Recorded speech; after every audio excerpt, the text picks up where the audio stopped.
Listens to Bullet for My Valentine. That kind of thing.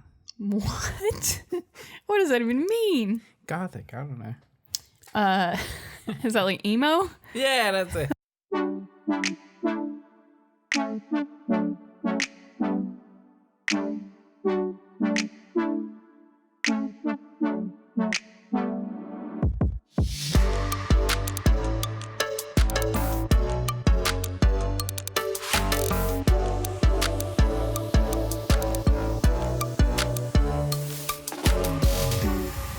Welcome to the Charlotte Buzz, where we drink beer from local breweries while telling stories about the neighborhoods they're from.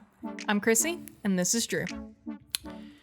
And today, we are drinking Send It from Lenny Boy. Very reminiscent of our work style. Yes. Well, yours. Trying to teach me how to do that.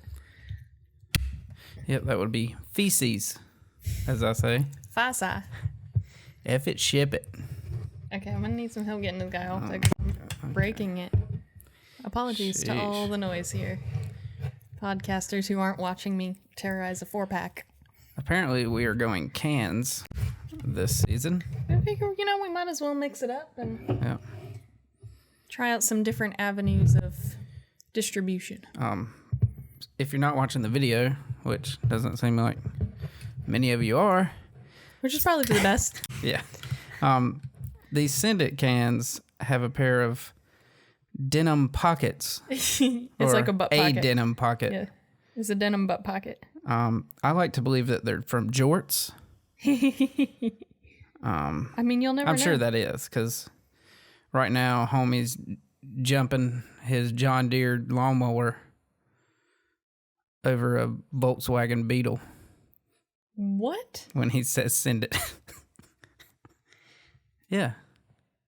What? You got your jorts on, your American flag tee, and you're going to get on your John Deere tractor. on this can right now? I don't understand what you're telling me.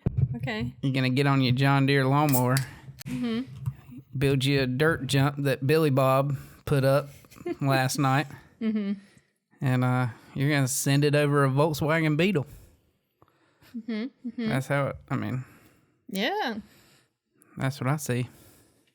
That's from that movie, isn't it? I don't know. What movie? There's a movie. I saw it once. I don't know what it is. Yes. I'm the best movie connoisseur. Did you not know this about me? Anyways. Tell us about Send It. It is an unfiltered IPA. It looks good in this glass. It has that hazy look to it. They also have a hazy IPA called what? Booty Call? It's a dip of hazy? Yeah. Gotta try that one.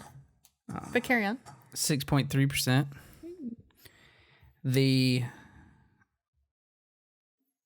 Should I go in? Yeah, go ahead. Okay. The description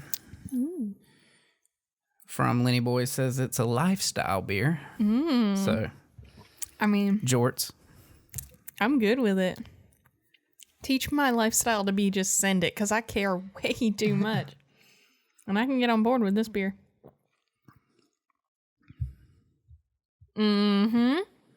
The face, y'all. Go over to YouTube and check out that face I just got from it. That was pretty good. Do you want to give a... there's no like real flavor profile given? The description given says they used Comet, Galaxy, and Eldorado. All hops that we like. Gives it a character it deserves. Yes. And this beer is an enticingly juicy IPA. I would concur. Yes. Has a beautiful color. Yeah. I would call it maybe medium bodied. Well, yeah, okay. I'm trying to go off of what we did last week where you were like, Yeah. I think I would call it medium. So there's schmedium. Yes. What is medium large? Marge? Yes. Yes, so it is. I would give this or I guess it'd be medium and heavy. I see what you mean, though. But it's not heavy. But then we couldn't have schmedium either. A little heavier than medium. So Marge. So we'll say Marge. Okay. I think it's got a thickness to it. Easy to drink. Yes. Easy to drink, but heavier than you would expect for it to be that easy to drink. Yes. I could see that. Very, juicy, fruity, but not like explicitly fruity. Like juicy feels like a better descriptor, but I don't know how you explain what juicy tastes like. Yeah. Juice. I like it. I'm good with this lifestyle. Teach me to send it. I'll get some jorts ready to roll. You know where we're going to wear jorts? At our championship fantasy football party. Oh, no. The attire will be send it casual. I like it. And you'll Does wear that mean we're jorts. going to have a party at Lenny Boy? Maybe. We'll see. We'll see what they want, what they got. Oh, you're brewing over there. But we got some emails. It's been really fun reading them, guys. Y'all are a good time. We did not respond because we are losers and really busy. Yeah, I'm like busy is an understatement. But we are going to go through and make our final picks on those emails. And we will be sending out responses to y'all on Saturday. By Saturday. If by Sunday morning you don't have something, sorry. You missed out. And if you don't want to send an interesting email, if you just be like, hey, I want to play, that's cool too, because... We'll throw you in the pile of everybody who does that and pick a few. Yeah. And it seems like you're not all the way bought in, which makes it easier for me to win. You're not wrong. So... Drew needs all the help he can get, so there's that. He's trying to, buy you into the pool now. But... It's been really fun. Really appreciate your guys' emails. We will definitely be reaching out to y'all in the next few days. And then drafting will be Monday night because next week, from when y'all are listening to this, is game time. It's here. Yeah, I guess. So, drafting Monday night. Look out for emails in the next few days. And keep them coming. We're excited. Yeah. It's been cool. Maybe we'll have a bonus episode of a draft. Okay. Just set up the mics, talk through what's going on, drink through give our a whole thoughts. bunch of random beer. Yeah. We've got a drawer full in the fridge of just miscellaneous Randoms. beers. It's a good time to use them. Maybe. We'll see. We'll need to record one that day, so. Yeah, we'll see how it goes. Yeah. Anywho. So, Lenny Boy, you're done. Are you done with the beer? Yeah, go ahead. All right. So, Lenny Boy was originally opened in 2011. It sounds like it was kind of a... Okay, go ahead. It'll drink. Oh, it will absolutely Did I say that? drink. You did not. But I'm all for it. Lenny Boy, go ahead. You're good. They started out, it sounds like kind of something out of their own house type of deal. But what I found was interesting, they very first started as just making non-alcoholic kombucha. Mm-hmm. I knew they ran parallel with their kombucha and their beer and everything.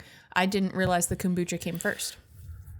Which I guess makes perfect sense. It just never occurred to me. Less regulations, probably. Yeah. So for those of you who are unfamiliar with kombucha, which I feel like is trending and all that these days, so whatever. I mean, I'm not super familiar with it either, but the simplest explanation is that it's a probiotic tea. So it helps with your intestinal and gut health and stuff. Like yogurt is very a probiotic thing. And it's just supposed to help regulate you and clean your systems and stuff. Not interested. It always freaks me out because everything I've known about kombucha is basically it has bacteria growing in the tea. Yeah. And so you have what do they call it? The mother, or there's a SCOBY. Yeah. The SCOBY is what they call it, which actually means it's an acronym. So it's something bacteria and yeast. SCOBY. But sorry, kombucha folk. It's basically the bacteria grows this thing in the tea, and then I guess they take that out and then you just drink the liquid part. But it always grossed me out because I'm like feeling like I'm going to drink something that's like chunky. So it just kind of freaks me out. I'm not necessarily opposed to it, but me personally, I'm a little concerned. I'm good. I'll pass. But it's one of those things that it sounds like it's got a lot of really good health benefits, but also then there's all the people that are making kind of seemingly outrageous claims about it, like it's curing cancer and like stuff. CBD? Yeah. So it's a whatever, but if it tastes good and you're enjoying it, rock on. Go ahead. So that's where they started. They got their first physical location in 2012 in the South End area. In January of 2013, they became the only certified organic kombucha producer in the Southeast. So rock on, Lenny Boy. Okay. In September of 2013. You're telling me Asheville didn't have one? Apparently not. Seems like it seems crazy. Right up Asheville's alley. I totally agree. But all right. Per their own website, they were the first in the Southeast at that point. All right. Rock on. Yeah. Who knew? Not me. So 9 months later, September 2013, they became a licensed microbrewery. And then they started brewing, several different types of beers, as well as hard kombucha, which I didn't even know was a thing, which is why I specified non-alcoholic kombucha when I started this spiel. Okay. So I didn't know that was a thing either. Good to know. And in 2016, they moved to their now current location. And that's kind of that. Their whole, I guess a lot of their branding revolves around culture matters. Mm-hmm. Which now that I just said it that way sounds kind of creepy because kombucha has like a culture in it, which is kind of an interesting tie-in, but that's not what I meant at all. It actually is more dealing with the community, but more so than just community where we've seen with other ones in the past. They're like, oh, let's give back and promote certain nonprofits and those kinds of things. Like, yes, they're involved with that as well, but it's a lot about bringing in, fitness classes, which obviously is a big thing in breweries, but also bringing in like documentaries and art shows and festivals and bringing in nonprofit events and musicians and farmers markets and all kinds of things that, I'd say half of those are pretty just standard across the board, but then there's a lot more that you don't see as much. And so I thought it was just a cool thing. And then they also have food there as well, which is primarily like pretzels, sandwiches, and charcuterie boards. Charcuterie. Yeah. The cheeses and the meats. Cool. Did it say where their name came from?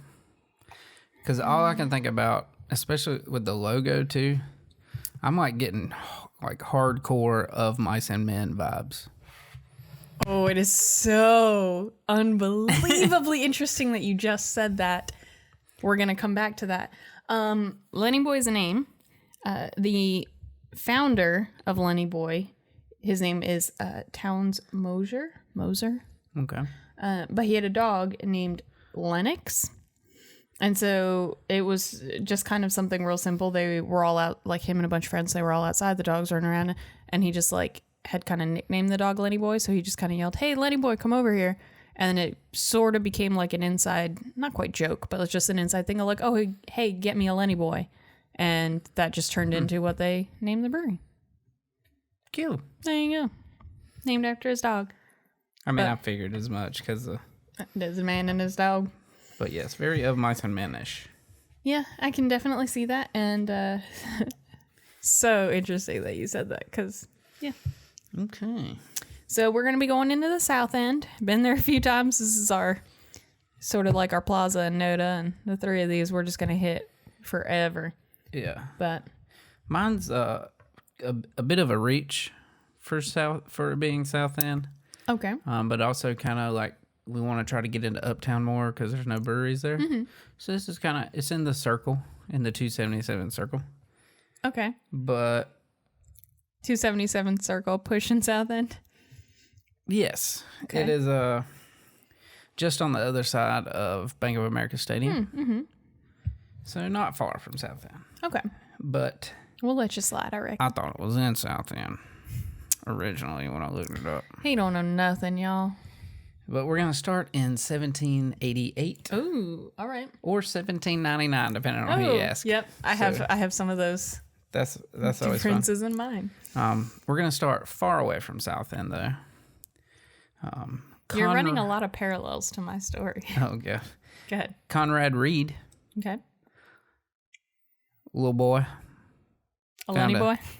Yeah. Found a 17-pound rock in Cabarrus County. Okay. And turns out it was gold. Wah, wah. Now, that's a long story, and it could probably be its own podcast, but we are not in Cabarrus County for this. For now. So, kind of just wanted to say, hey, we found gold. And it was the first time gold was found in the U.S. Kind of thing. First time in the U.S., rock on. Yeah, I saw that somewhere. Okay. It was hard for me to believe, too, but we're going to say that's what it is. Okay. That started the first gold rush. Shocker. And we've talked about it before with the Gold District in South End, so that's partially my tie-in. With homie with the flamboyant dress. Yes, yeah. Dress I wear. forget his name now, but Gold District down there, that's where most of the mines in the Charlotte area were located. So during its peak years, gold mining employment was second only to farming. I mean, I can see that, but okay. Over $1 million a year was mined in gold in the early 1800s. Wow. So you got all this gold. Okay.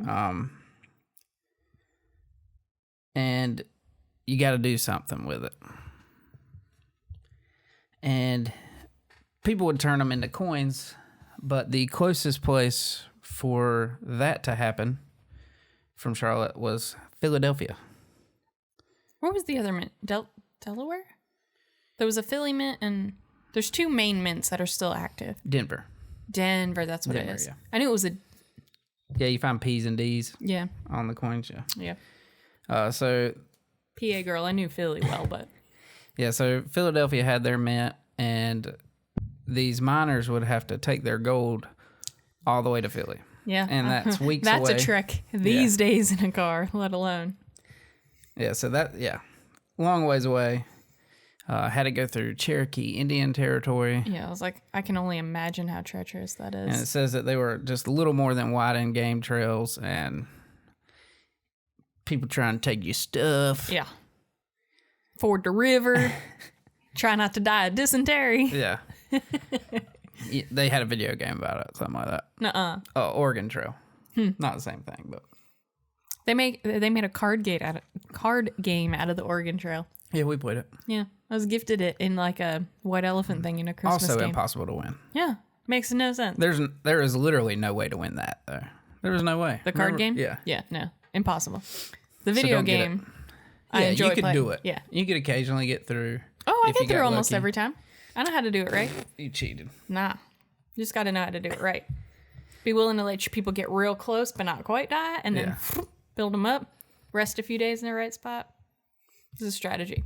I figured it out, and I play the exact same way every time. That now it's boring to play. But well, yeah. The best part is riding the river at the very end. You gotta try different ways. Anyways, this is not the Oregon Trail. This is the Gold Trail. I just made that up. You just like it because your last name's Golden. Yeah, that's true. But all right. So, of course, people didn't want to do this themselves either, so they ended up getting transporters. Then there were costs involved with that, and it could still all be these lost. Middlemen, yeah. So it was a lot of work just to get it there, and then it takes months to turn it into coins, and then they got to ship it back, and then you could take it to a bank or trade it or do all that. So it just wasn't worth it. They ended up like banks had decided that they would start taking raw gold, but then there was like a 10% fee, so you already lost 10% right off the bat if you did that. So the Bechler family, I think I'm saying that right. It's Bechtler. Okay. Bechler. I don't know. Fair enough. Just, go for it. They started a private gold coin mint in the Carolinas in 1831. Not sure exactly where it's at, but it lasted till 1857, which means they ran for a while that the official U.S. Mint was still running. So they must have gave some good prices. Sure. But seeing the issue with all of this and trying to take money out of the hands of these private mints, Sure. the government and President Andrew Jackson signed a bill authorizing the opening of an official branch of the mint in 1835 in Charlotte. March 28th, 1833, the Charlotte Mint struck their first gold coins bearing the now famous C mint mark. So 1838. So yeah, they lasted almost 20 years. I would love minting alongside to get that. my hands on even just one Charlotte minted coin. I think that would be really cool and worth $1 bajillion, I'm sure. Well, I don't know about a bajillion. I mean, I know, but yeah, they are worth a lot. Yeah, but I'd be super interested. Like even a penny, like just something, just anything that's got the C on it. I would love that. The original mint was built on the 400 block, or the modern 400 block of West Trade Street. Okay. So I think there's like lawyer offices now, just a couple blocks away from Bank of America Stadium. They had milling machines, rolling mills, coin presses, all that were state of the art. And the historic $5 Liberty gold pieces were the first coins minted on the new presses. Oh, So a $5 coin back then. that's cool. You know what? I didn't look up the exchange rate. How much $5 was worth? I will put it on the screen. Bloop. Here. Will you? Yes. Maybe. Okay. If you mark it for me. Show me where to put it. I'll think about it. Later that year, the mint struck $2.50 gold pieces. So, Dude, if anybody has these, I mean, I would love to just have one, but also if you're not willing to give us one, like if you have one and just let us come see it, I would love to see that. Yeah. That's so cool. I mean, it's so nerdy, it's so silly, but yeah, I genuinely do really like Charlotte history. Just interested. I have this in here somewhere, but I'll just go ahead and say it now. A lot of them are, like, especially any gold coin back in the day, were very, like, they didn't keep their form very long. Because they were solid gold. Yeah. Yeah. And so it's really, really rare to find a Charlotte one, especially, because it, like, turned to mush. Yeah. So they were basically, like, if they were 100% gold, like, back then. Which is nuts. Just to think of any coin that's gold. And they were still good today, then they were basically uncirculated ones. Yeah. So you have to find ones in mint condition, literally. Yeah. Go figure where the term came from. Yeah, that could be it. Oh. No coins larger than a $5 coin was ever minted in Charlotte. Didn't know there was anything over $5, but apparently there was. I mean, I didn't even know there was a $5 coin. Yeah. Other than a dollar coin. So the $2.50 and $5. Yeah. The first smaller size gold dollar coin was struck in 1849. Okay. They were preferred because it was easier to use a dollar than... It's like breaking change. Sure. Nobody wants you to use a $100 bill at the store. Yeah. But it's ironic that the first smaller sized gold dollar coin was struck in 1849 because that's when the gold rush started in California. Oh. And so that hurt Charlotte. Yeah, that'll do it. That wasn't the first thing to hurt the Charlotte Mint, though. I skipped something. The Charlotte Mint burned to the ground. Oh, in July. That'll do it. In July of 1844. The article I read said no one is quite sure how it happened, but there was a story going around about some college students smoking in the basement the day of the fire. The dang college kids getting high in the basement. I'm going to link his article about it. Okay. Took some information from it, so I'd link it anyways. But it kind of had like a comical Oh, okay. I kind like of that viewpoint to it. So it was a fun read. Not Cool. just an old historical, like, here are the facts, but had a good story to it. Go figure. We like those. Yeah. He said he made sure to say this, and I wanted to quote it word for word. Yeah. No word on what they may have been smoking. So Yes. go check that out. I Yeah. meant to put his name in here. Give him a shout out. We will Oh yeah, right there on the screen. And or link it below for those Yeah. of you not. I mean for both, but But good job on that story. I thought it was good job, author man. yeah. Unknown. Arthur person. Maybe I could do a voiceover and say his name. No. For those of you just listening on the podcast, he sat here and tried to just make random mouth movements so that he could voice over the name in there. We should do that now just to see how wonderfully that matches up. Yikes. I'm just gonna be like John Smith, like very like robotic. I'll get Siri to say it. Oh no. Okay. Okay. Okay. So they recompleted construction Nice. in October of 1846. So about a little over 2 years it took to Nice. rebuild it. And the first coins since the fire were produced in that month. So both the 1844 and the 1846 coins are extremely rare because Didn't have a full year. yeah, didn't have a full year either time. I would imagine 1845s would be even more rare I'd if you find any of those. I'd imagine they were quite counterfeit if you Yeah. found them. Um, Which probably worth something too.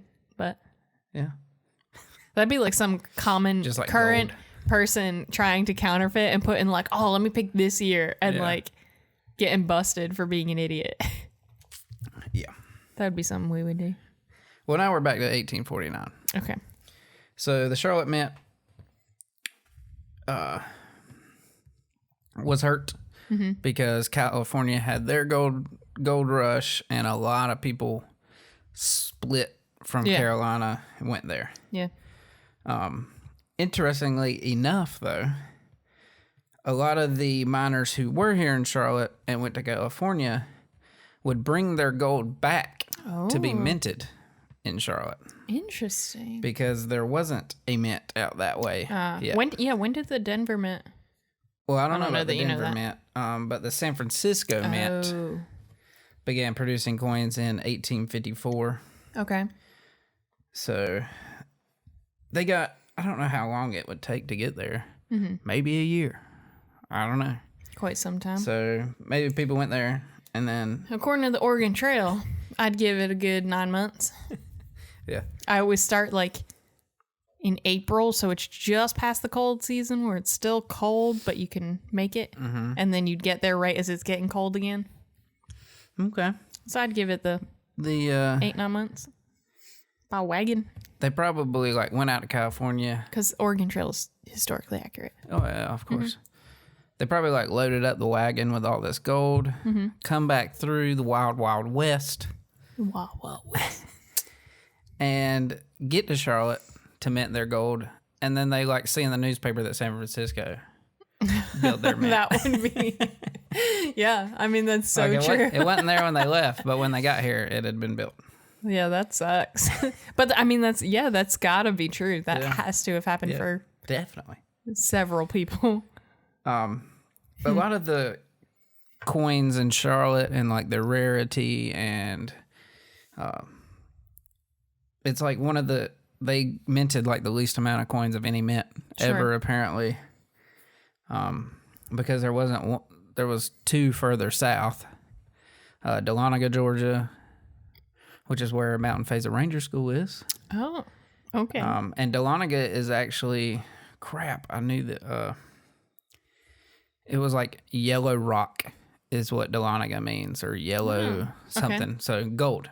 Nice. Go figure. And New Orleans. Hey, so- how long? I want to get something New Orleans minted. Ooh. New Orleans is my favorite city to not live in. Charlotte's my favorite city to live in.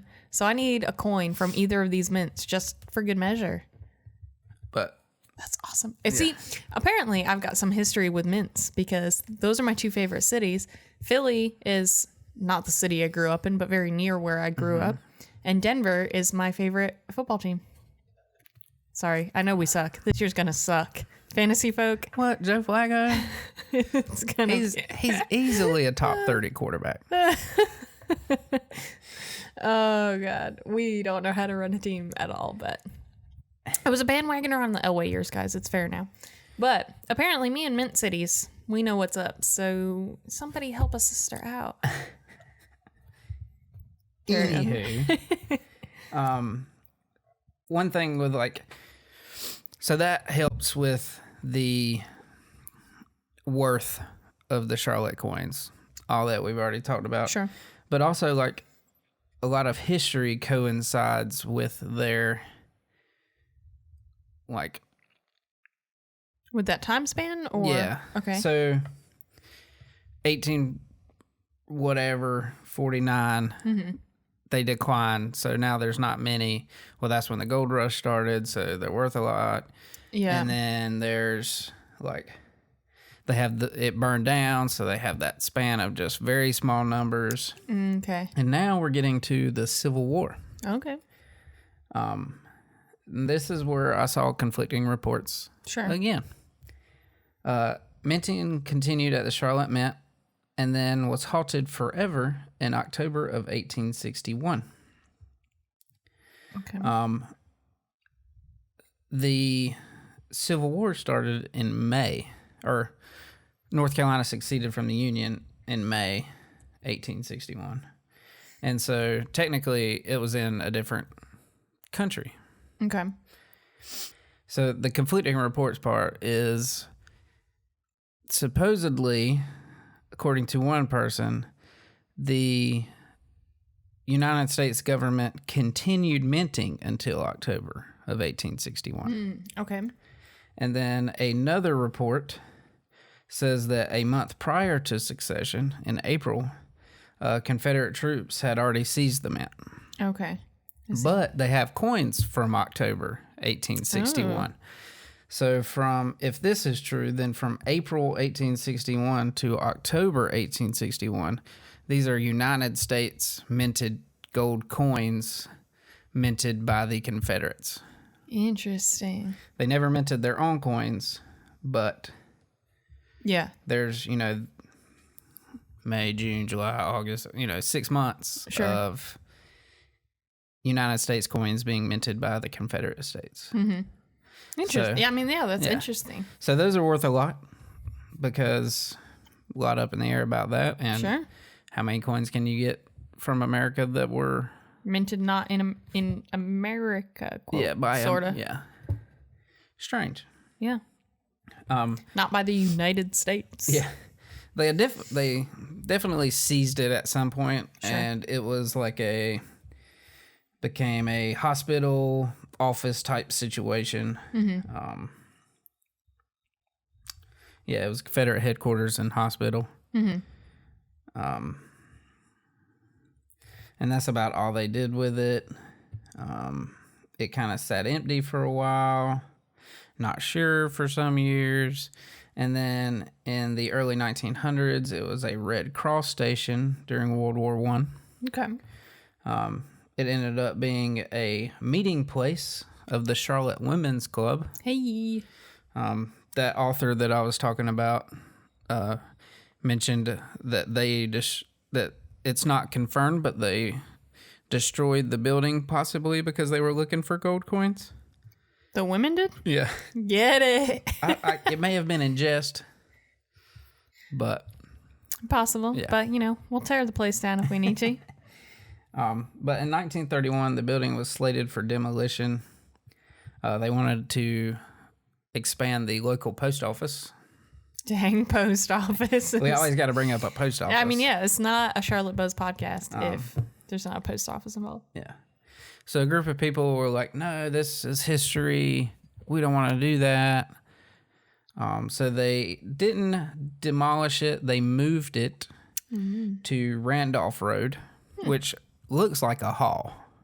It's like down towards Matthews. Yeah. Getting close there. Yeah. I mean, I was like, that's a good little ways to take a building. Yeah. There was a kid's book with the little town, with the little tiny house in the middle of a farm, and a city grew up around it, and the house got real super dilapidated. And so finally one day some couple came in and threw that sucker on the back of a truck and drove it back out to the country and fixed it up, and floop.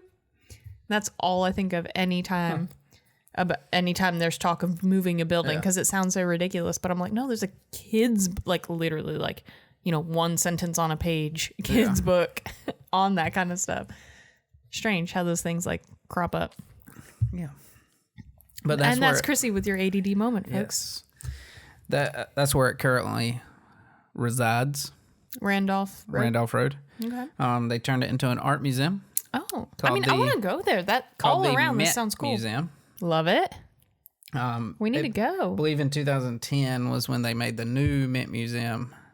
So the one in Uptown is called Mint Museum Uptown, and they kind of call this one Mint Museum Randolph. Okay. We need to go. Yeah. That's cool. That. What made me think of this, though, is there's a movement has started, and it gets its name from the Charlotte Mint, and that is the Mint City Collective. Oh, okay. Tell me more. Started by the people over at Roaring Riot. Ooh, okay. The Panthers fan club? I guess is that what it would be called?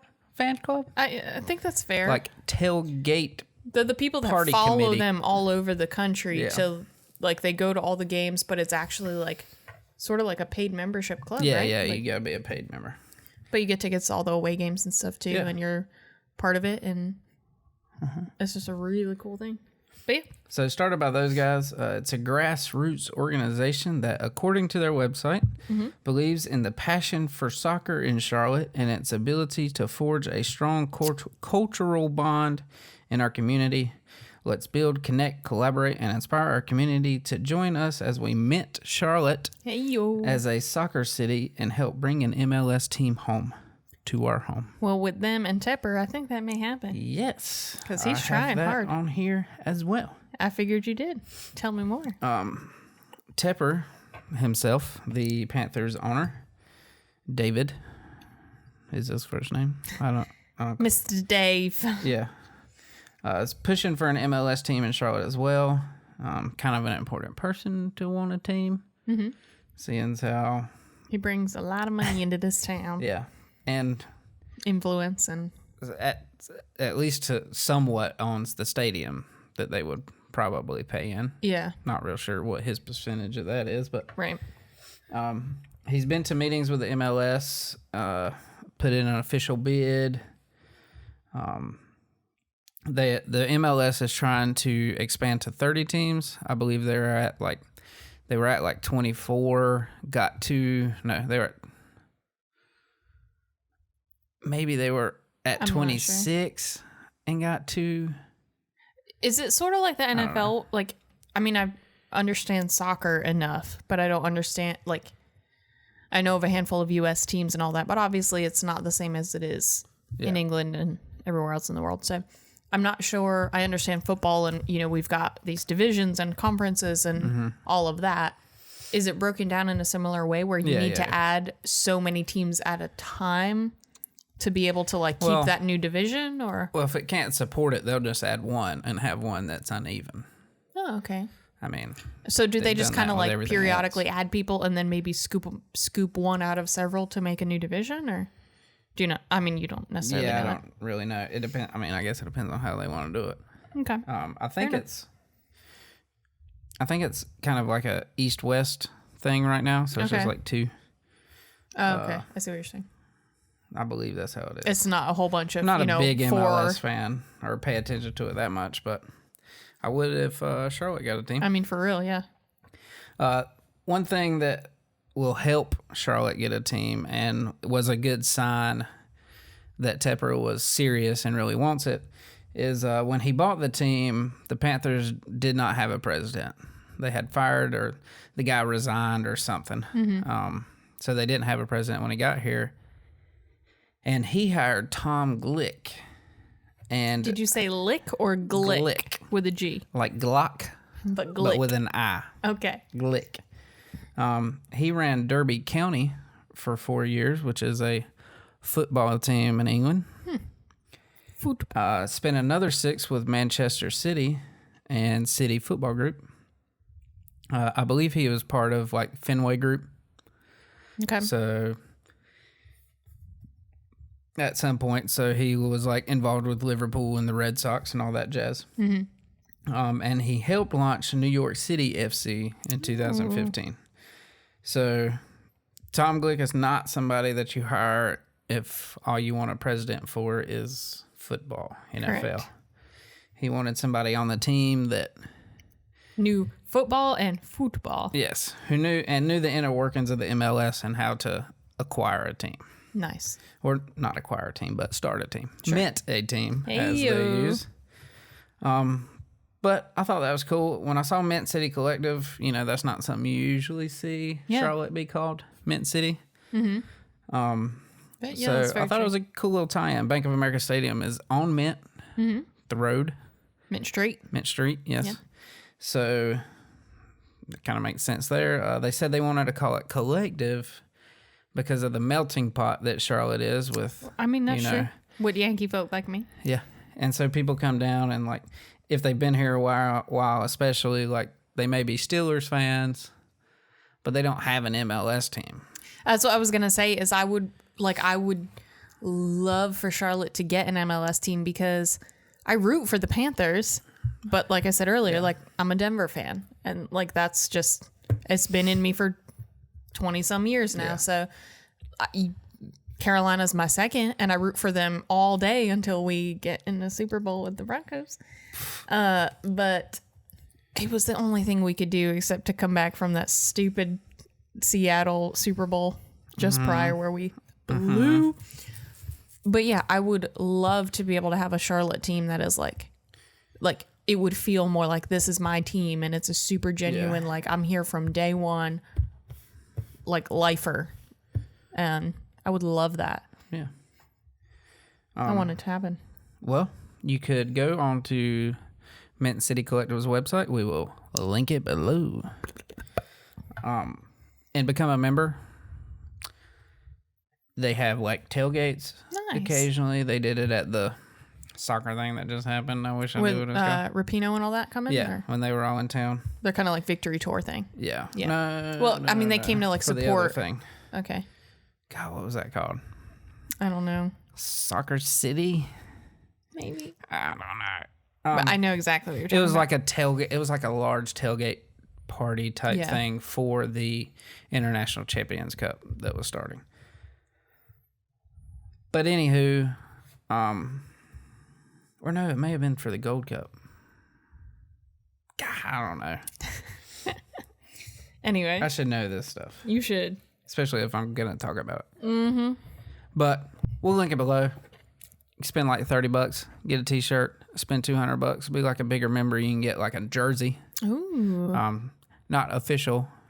And Mint City FC is not the name of the team. Sure. Or anything like that. But you never know. It's a cool little piece of... Yeah. Could be a piece of history later. Yeah.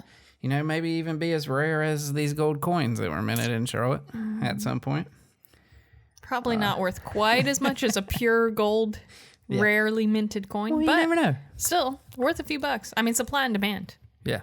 It's a real thing. Copy one. And that was a long segment. And your turn. Well, all right then.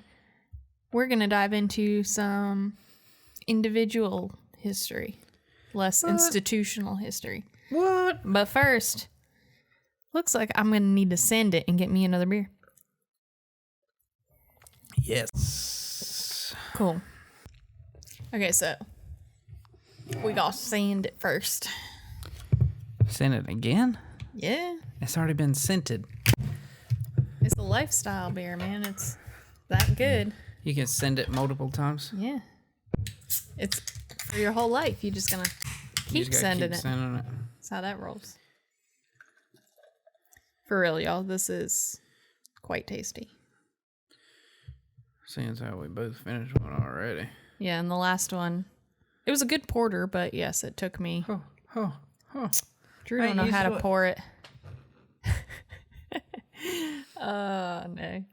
He just foamed it over. I mean, I foamed mine quite well too, but I at least know where to stop. Anyway, while that settles down, I'm going to be... Mine is also sort of a stretch. It's not really a stretch. I'm going to be giving a bit of a life story about one Carson McCullers? McCullers? I'm going to go with McCullers. McCullers, I'd say that. And she is a writer who her career was essentially launched while she was in Southend. So this is like the inciting incident of her future. And so that's kind of the main gist of where she ties in, but I'm going to give a more in-depth look at the entirety of her life, which includes most of the rest of the places. Okay. So, I initially thought it was a guy. Yeah, it's female. Got a cousin named Carson, but I guess it's one of those that could go either way. Well, Miss Carson was originally born Lulu Carson Smith. All right. So it's one of those, you take your middle name and it becomes your, like, that's what you use as your first name. It's one of those situations. And then she got married. So Carson McCullers. So she was born February 19th, 1917 in good old Columbus, Georgia. Oh, I've been there. Has you? That's where Benning is. Oh, okay. I know that place.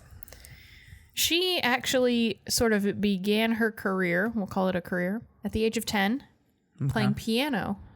So Piano? Yes. So she was a musician first.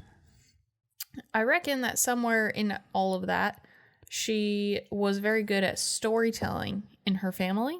Okay. Because also consider it's early 1900s. And at age 15, her father gave her a typewriter to encourage her storytelling.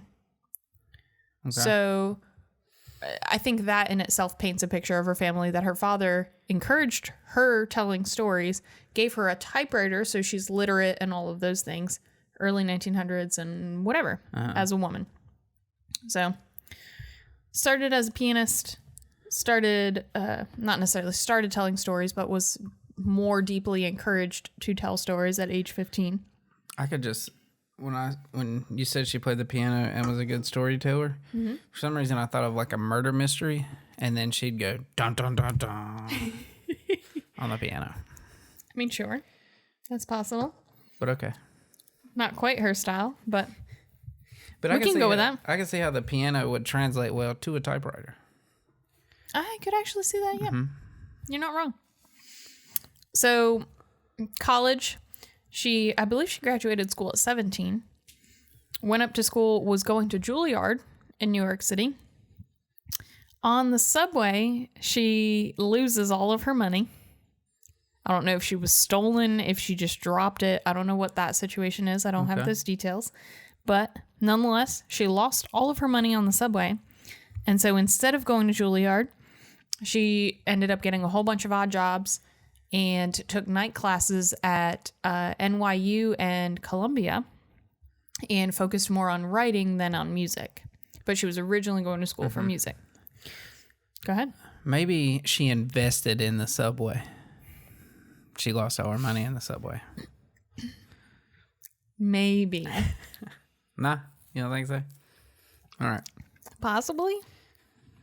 It's another possibility. Yeah, I mean, you're not wrong, but a 17-year-old girl in the She was ambitious. I mean, yeah.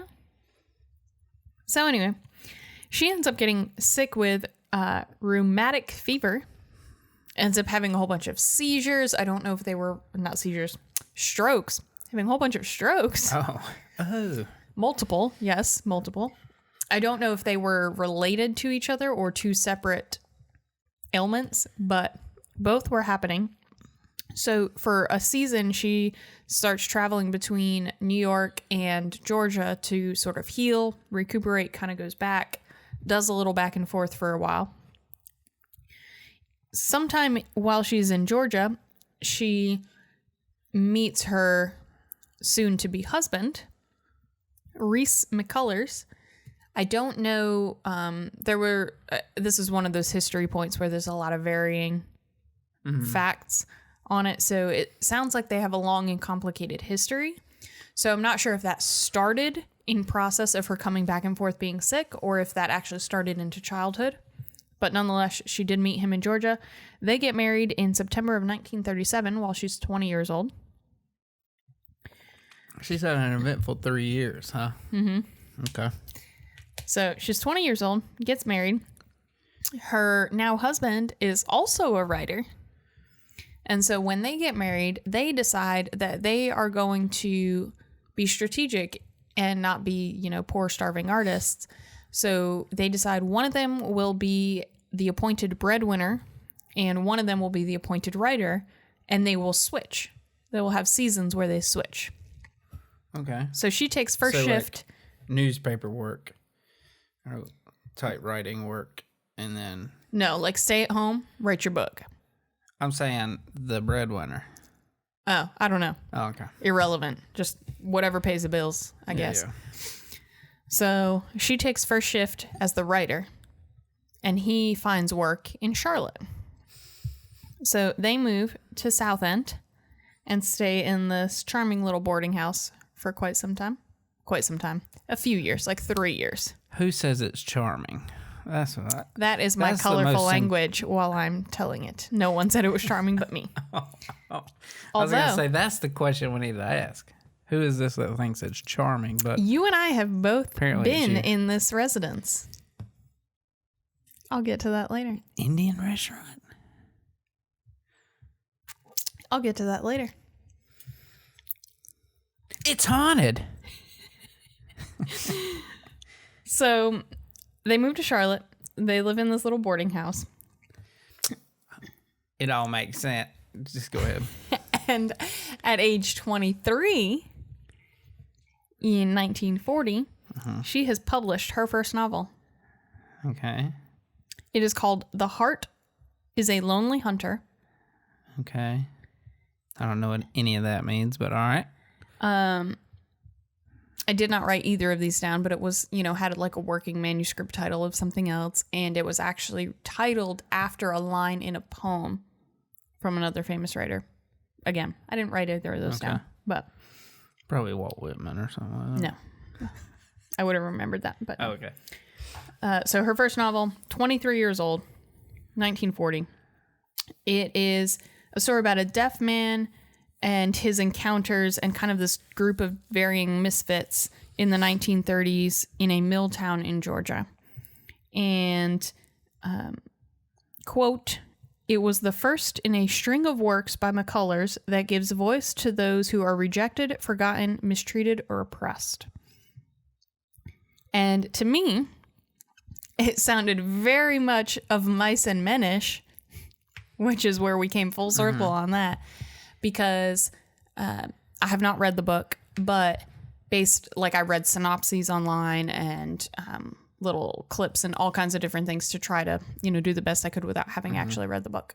And it sounds like there are two sort of best friends, both are deaf mute, and one is very simple-minded and ends up actually going into an asylum, and the other is very quick-witted and super on top of it, and he's the one making friends with a black doctor, which is a big thing, and this teenage girl who he's living in the family's house, he's a boarder in their house, and a couple of other quote misfit people in this town, and so he's very on it and trying to bridge all of these segregated gaps of types of people that we're still facing today. And so you've got him, and then you've got this very simple-minded deaf mute who he's good friends with, and is very gets himself into trouble unintentionally. Accidentally hugs things too tight and kills them. Yeah, I mean not quite that, but okay. But I did read the first few pages of the book, and it was like, you know, the quick-witted man was very like sharply dressed and in a suit and on his way to work, and the other guy was like, you know, button-down shirt and pants and nice the whole thing, but he's like tucked in kind of sloppily and just sort of like, you know, like child in adult's body, and just you know. So it very much was reminiscent in my brain while I was reading it of Mice and Men. Cool. So that was great. However, this book, it was like this launching point for her career. She wrote the entire thing while she was in this boarding house in Southend. And I'm actually a little surprised because, you know, I've never heard of this person, never heard of this book, don't know anything about it. It was in Oprah's book club in 2004. Like, it's still sort of a thing. And she's been described as being a Southern Gothic and Southern Realist writer. And I feel like styles of writing are just as, and this comes from someone who likes to consider themselves a writer to whatever degree. But styles of writing is just as confusing to me as like styles of homes. Like we were talking about that last time. Like, I don't like, there's a logical what that means, but also I have no idea what that means. So Southern Gothic is a subgenre of Gothic fiction that takes place in the American South. That's where the Southern comes in.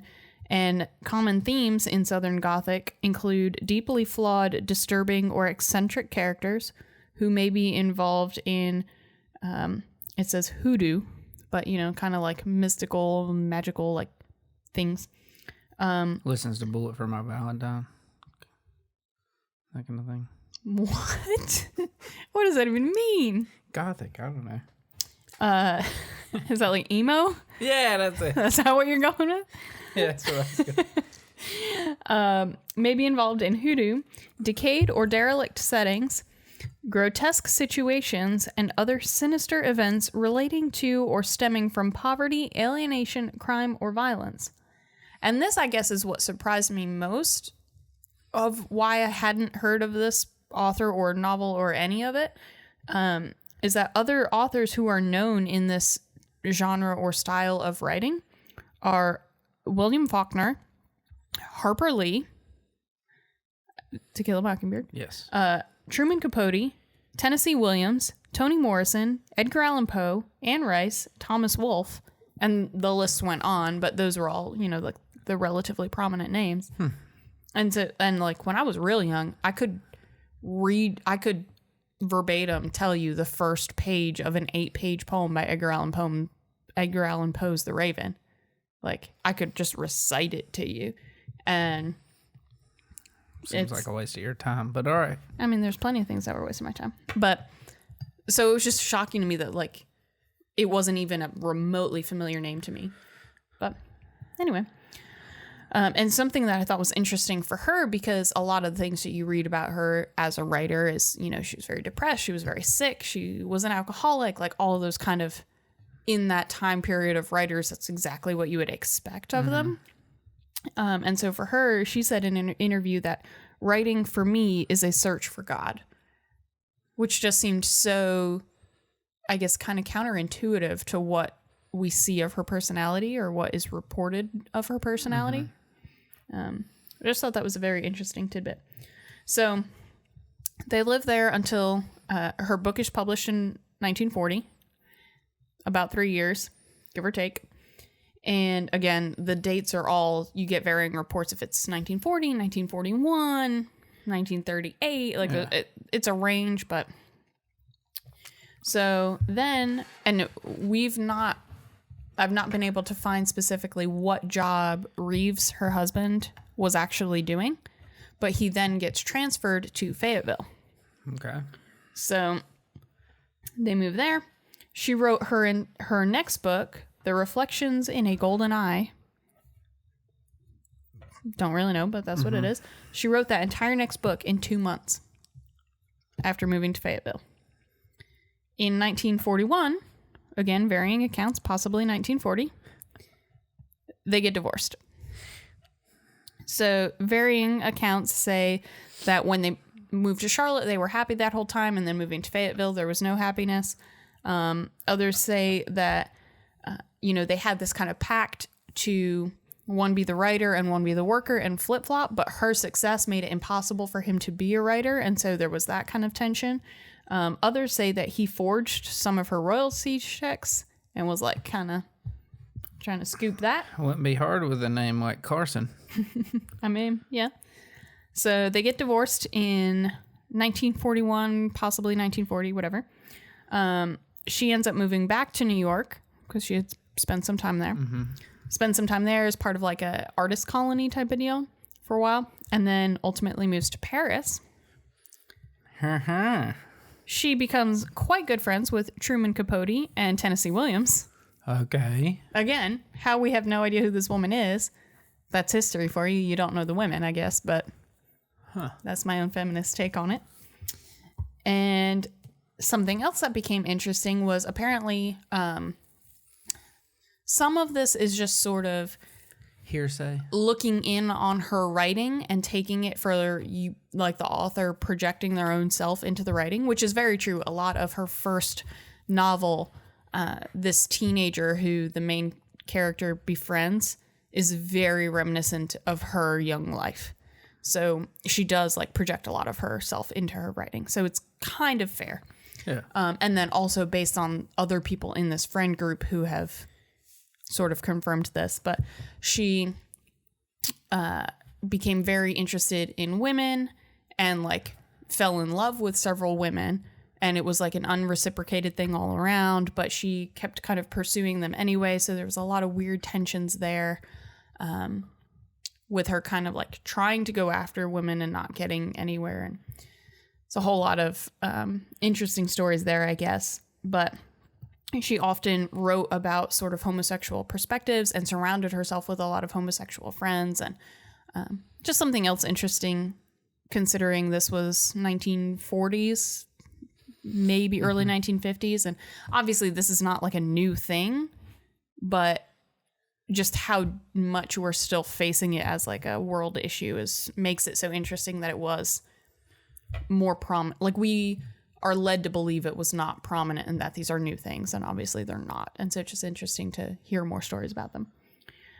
So goes through this kind of situation, all this unreciprocated feelings for all of these women.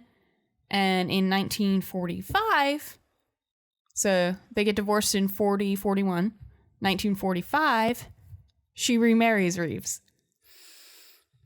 She just had a little spell. College phase? Yeah. But, so 4 or 5 years after divorcing him, they get remarried. Okay. They are living in Paris. Okay. And she becomes severely depressed.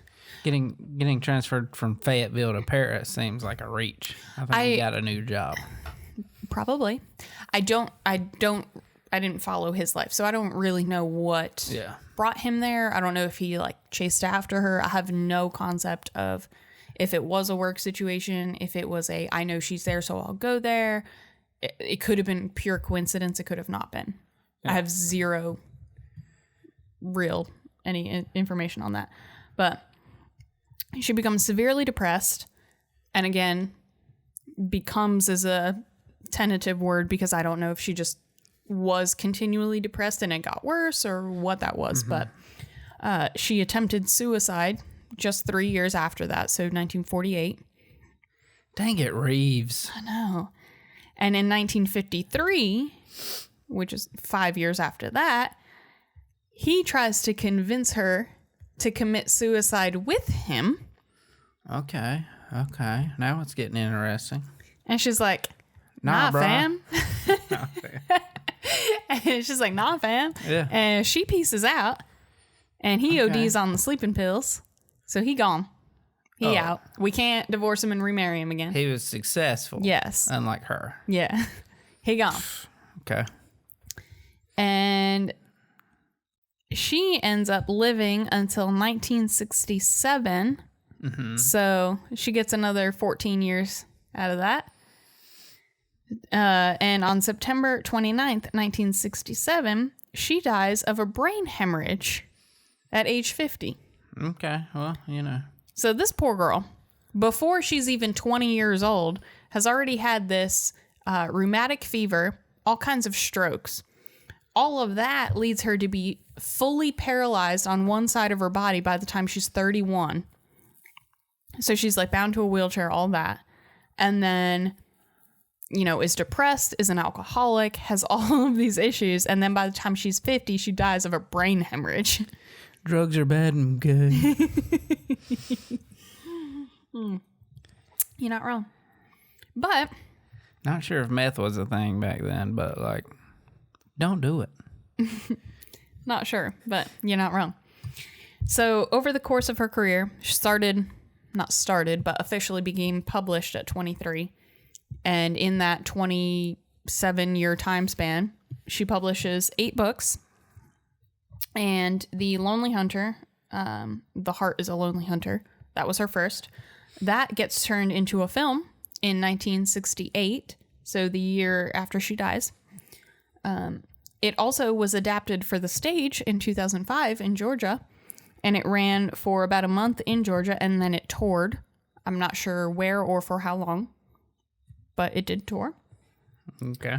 And the movie in 1968, the movie itself and the actors within it all were put up for like multiple awards.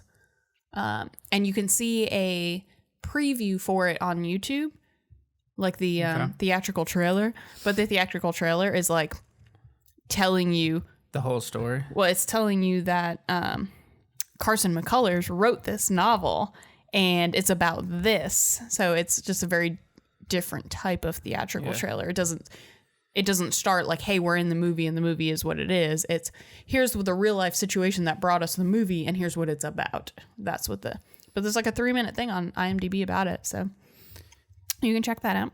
Link below. And obviously it's super old, but interesting nonetheless. And you can still buy the book. I mean, it's on Amazon and all the places. We need to start doing like a sound effect that's like link below. You know, just be like a ding. Yeah, like your light bulb coming on kind of ding. Something. We'll figure it out. Just so we ain't got to just continuously say it. Yeah, you're not wrong. We'll figure it out. So, yeah, that book became a movie, became a play, was very successful. She had another book called The Member of the Wedding, which was published in 1946. That was made into a Broadway play and successfully ran for 2 years. It was additionally made into a movie the year following its end on Broadway. I just called it Goldeneye later on in my... James Bond? Yeah, in my notes. But her second novel that she had written in 2 months while she was living in Fayetteville, Reflections in a Goldeneye, that was turned into a film in 1967. So that was the year that she did die. So that got turned into a film first, and then immediately after her first novel got turned into a film.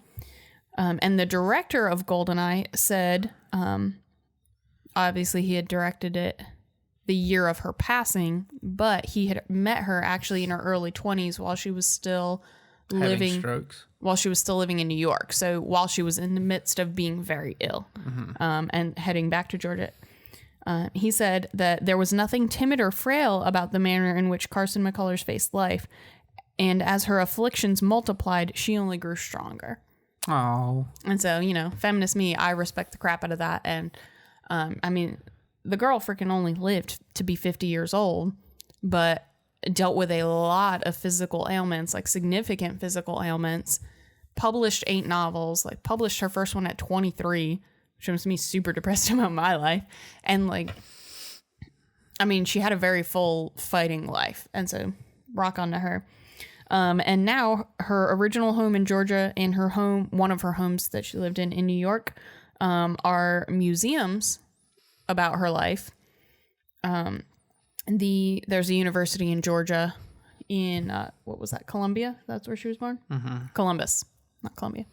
Her home in Columbus, the university bought it and turned it into a museum. And then later, the person who like down the road inherited her home in New York kind of gave it to that same university, and so they then used that.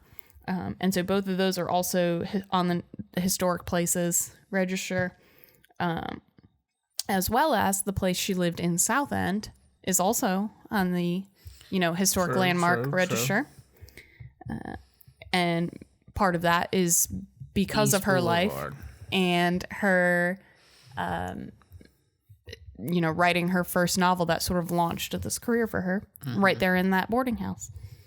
And so that boarding house was 311 East Boulevard. Today it is Copper Indian Restaurant, which we have been to. In the past, it was an apartment. It was a boarding house. It was a business office. It has been multiple restaurants and other businesses throughout the years. It's known as the Mayer House now. Meyer, it's Mayer, the Mayer House. It's on the historic landmark registry. And yes, murder.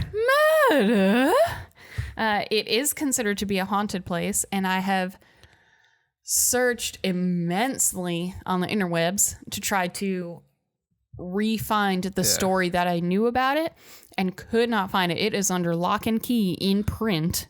We read the book. Yes, it's in the Carolina Room. You could buy the book online for like $50-some, and it's a thin book to be buying for $50-some. It's not, so it's under lock and key in the Carolina Room, but there is a story about 311 East Boulevard.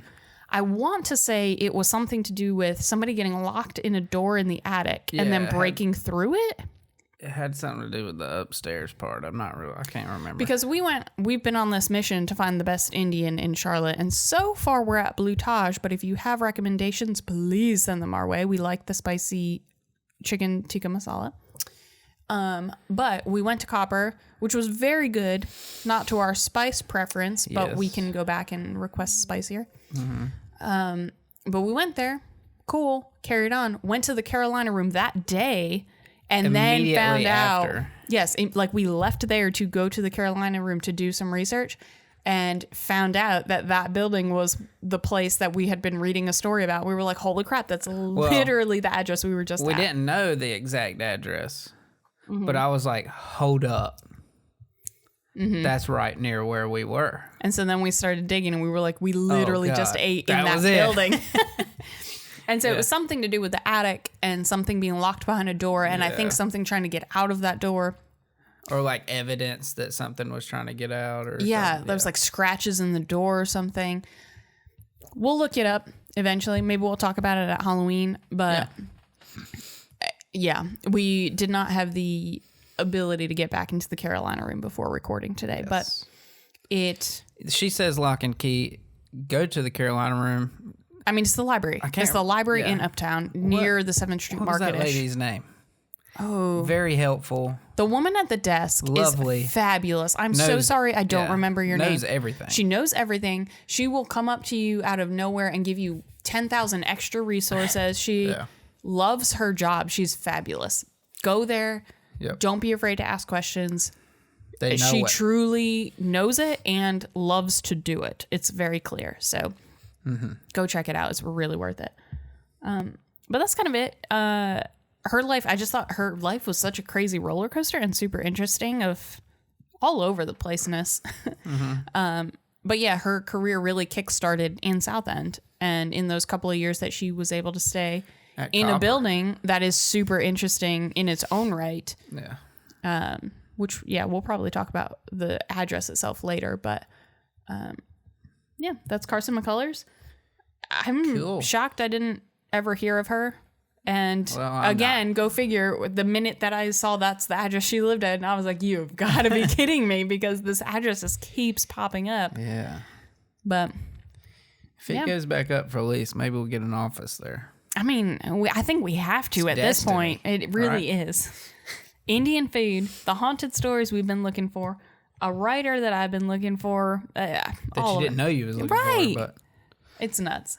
But yeah. So, Lenny Boy, send it.